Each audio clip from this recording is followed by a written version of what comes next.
আল্লাহর কসম যুবক, আমরা কিতাবে পড়ছি। হ্যাঁ বন্ধু, কতদিন হয় ফজরের নামাজ পড়ো না? কতদিন? তোমরা কত ছেলের চেহারা দেখলে বোঝা যায় কালো চেহারা, তোমাদের বেনামাজির চেহারা কালোই থাকে, বিশ্বাস করো।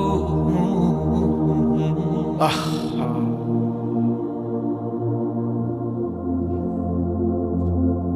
এক বছর কোনদিন ফজরের নামাজ পড়লা না, কেমনে জিন্দেগিটা কাটাও? কেমনে বোর হয়? সকালবেলা যে ঘুম থেকে উঠো, লজ্জা হয় না? একটা বারও তো বিবেকে একদিন হলো তো আসার কথা যে কিরে ভাই, আমি তো একজন মুসলমান, আমার তো একজন আল্লাহ আছে, আমার কি কোনোদিন আমি ফজরের নামাজ পড়বো না? এত পাষাণ, এত নির্মম মুসলমানের কলিজা এত শক্ত হয় কি?